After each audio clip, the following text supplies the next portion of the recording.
I used to believe birthdays were proof that you mattered. That as long as someone remembered the date you were born, as long as there was a cake with candles and a few smiling faces around you, your existence had meaning. That belief died on my 65th birthday. The house was louder than it had been in years. Balloons bobbed against the ceiling, pastel colors chosen by my daughter, Emily. A banner stretched across the living room wall. Read * Happy Birthday, Mom. * in cheerful, looping letters. I stood in the doorway for a moment, watching everyone move around, and felt something warm bloom in my chest. They remembered. They still care. Emily hugged me when I walked in, her arms quick and stiff, like someone checking a task off a list. I noticed it, but I ignored it.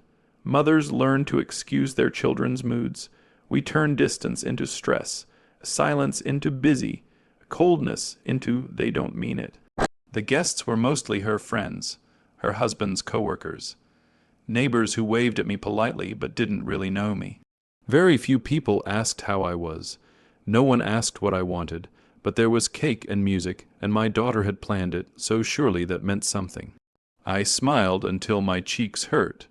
As everyone gathered around the table, Emily tapped her fork against her glass. The room quieted. She stood beside the cake, her posture straight, her expression unreadable. I just want to say something before Mom blows out the candles, she said. My heart fluttered. I thought foolishly that she was about to thank me, maybe mention the sacrifices I'd made, maybe say she loved me. Instead, she reached behind her and pulled out a glossy brochure. It slid across the table toward me, stopping beside my plate. I frowned, confused, and picked it up. * Silver Meadows Retirement, Living * Smiling Seniors, Green Lawns. Promises of comfort and independence. I looked up at her, waiting for the joke. There wasn't one. We've been talking, Emily said, her voice steady, rehearsed, and we think it's time. The room felt suddenly smaller. My hands began to tremble. Time for what? I asked, though something ugly was already crawling up my spine. She sighed like I was being difficult. Mom, we're tired of you. This is your new home. The words didn't make sense at first. They floated in the air, detached from meaning. I laughed softly, embarrassed. Emily, what are you saying? She folded her arms. You're old, you need care, and honestly, it's been a burden having you here. A burden. I felt the blood rush from my face. Someone gasped. Someone else cleared their throat. No one spoke. I thought of the nights I stayed awake with her when she was sick.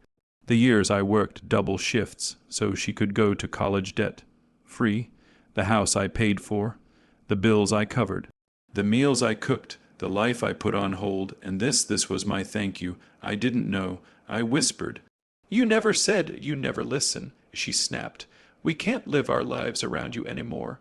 Her husband avoided my eyes. The guests stared at their plates. The cake candles burned down, wax dripping like tears. I wanted to scream. I wanted to beg. I wanted to disappear. Instead, I nodded, because humiliation has a way of stealing your voice. I excused myself quietly, walked to my bedroom, and sat on the edge of the bed, where I had tucked her in as a child. My reflection in the mirror looked older than I felt small, disposable. That night, I lay awake, staring at the ceiling, listening to laughter from the living room. They were celebrating without me, and somewhere between midnight and dawn, something inside me hardened. If they were tired of me, then they were about to learn what life looked like without everything I had given them. Morning came without mercy. I hadn't slept. Every time I closed my eyes, I saw Emily's face, calm, almost bored, as she told me I was a burden. The house was quiet when I finally pushed myself out of bed, the kind of quiet that doesn't bring peace, only distance. Sunlight slipped through the curtains, touching the furniture I had chosen, the walls I had painted, the life I had built and apparently overstayed. I stood in the middle of my room and whispered, "So this is it." No one answered. I opened the closet and pulled out my old suitcase, the one I'd used decades ago when I moved into this house with a toddler on my hip and hope in my heart. The zipper stuck, just like it always had. Some things never change, Packing felt like sorting through a museum of someone else's sacrifices. Every folded sweater reminded me of a winter I spent working overtime so Emily could have new boots. Every photograph I wrapped carefully in tissue paper whispered a memory. Her first day of school, her graduation, the night she cried in my arms after her first heartbreak. I paused at a crayon drawing taped inside an old notebook. Asterisk, I love you, mommy, asterisk, spelled wrong but perfect. I loved you, I murmured, I still do. The house creaked as if it knew I was leaving. I moved slowly, deliberately, refusing to rush my own goodbye. Dignity, I told myself. If this was the end of my place here, I would not leave in tears. Voices drifted from the kitchen. Emily and her husband were awake now. The smell of coffee filled the hallway coffee I had paid for, in a machine I had bought, in a house whose bills had always come from my account. I walked in with my suitcase. Emily looked up, surprised. You're already packing? Yes, I said calmly.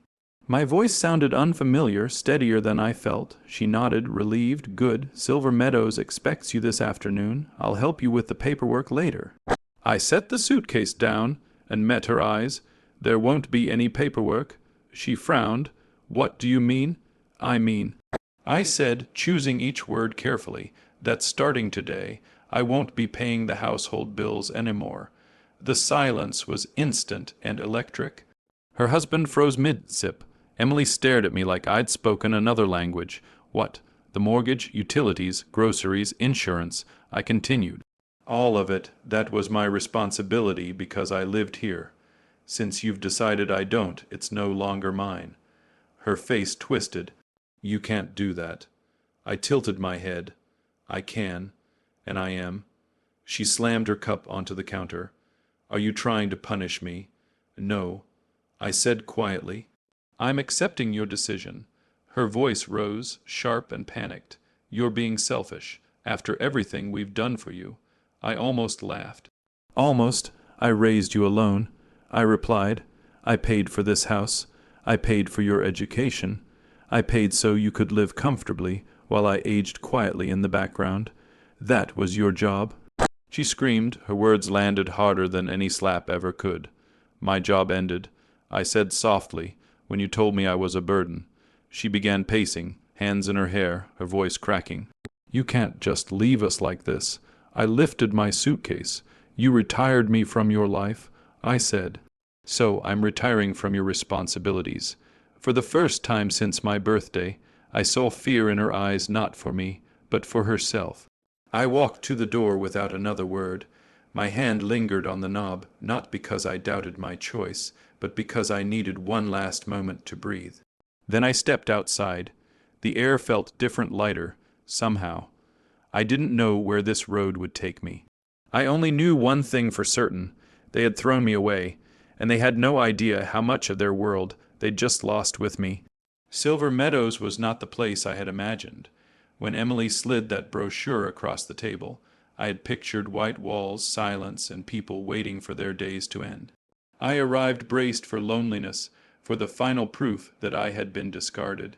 Instead, I was greeted by sunlight pouring through tall windows and a woman at the front desk who smiled at me like she actually saw me. Welcome home, she said. The words caught me off guard. Home. I hadn't realized how desperately I needed to hear that. My room was small but warm. A quilt rested neatly on the bed, and outside the window stood a flowering tree just beginning to bloom. I unpacked slowly, placing my photographs on the dresser, lining up my books, reclaiming my space inch by inch. For the first time in years, everything around me was mine. The first night, I slept without listening for footsteps, without waiting for someone to need something from me. And when I woke up, I felt rested. Days passed, then weeks. I found a rhythm here. Morning walks in the garden, conversations over tea, laughter that didn't feel forced. I met people who had lived entire lives before being pushed aside, just like me. We shared stories, not bitterness. Strength, one afternoon, as I sat balancing my checkbook, I smiled to myself. Emily had never known the full truth. She had assumed my life revolved entirely around her, because I had allowed her to believe that. She never knew about the savings account I started when she was born. The investments I kept quiet, the small rental property my sister and I had bought years ago and later split. I had never hidden these things out of deceit, only humility.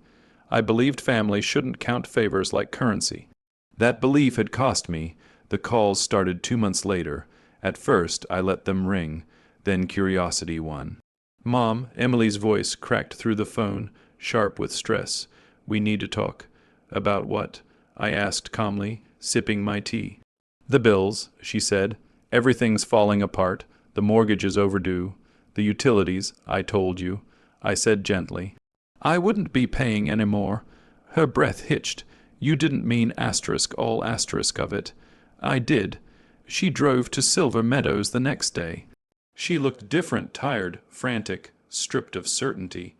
She barely glanced at the garden, the people laughing on the benches. She only saw me sitting calmly across from her. "You can't live like this," she said. "This place is temporary." I smiled. "I like it here." "You're doing this to hurt me," she accused. "No," I replied. "I'm doing this to survive." She reached for my hand, then pulled back, as if unsure she still had the right. "We didn't think you had options." I leaned back in my chair. "That was your mistake." For the first time, I saw it click in her mind, that I wasn't helpless, that I had never been weak. I had simply been generous. Her world had depended on my silence, my willingness to give without question. And now, without my support, the cracks were impossible to ignore. When she left, she didn't ask me to come home. She asked how long I planned to stay, as if this were a phase, as if *I* were the inconvenience. I watched her walk away, her shoulders slumped, and felt something settle inside me. I didn't need revenge.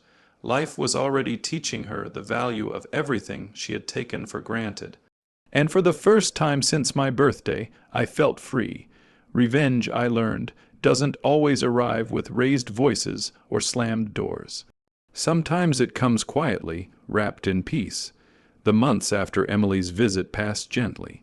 I settled fully into life at Silver Meadows, planting herbs in the community garden and volunteering in the library. People here asked about my opinions, my memories, my life, things my own daughter had stopped doing years ago.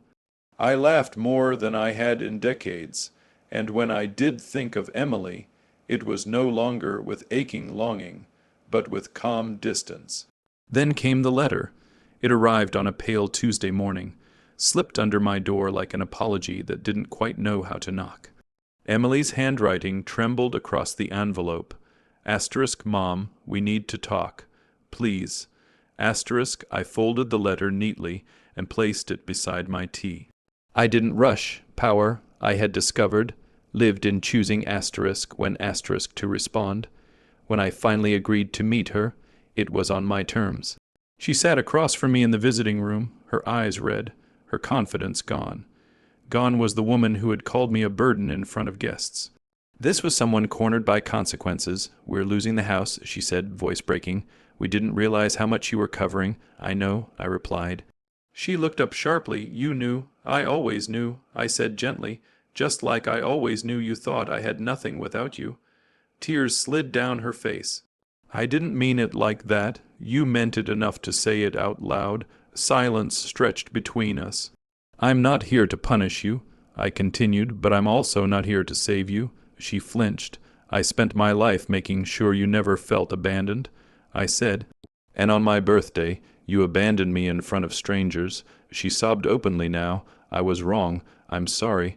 I believe you," I said. And I did, but belief did not mean reversal. I reached into my bag and placed a folder on the table. "What's this?" she asked. "My updated will?" I said calmly. Her breath caught. "The house you live in will be sold?" I continued. "The proceeds will fund my care, my travel, my life. Whatever remains will go to charities that support elderly women who have been forgotten by their families." Her face collapsed. "And me. You'll receive my love," I said softly. "Nothing more, nothing less."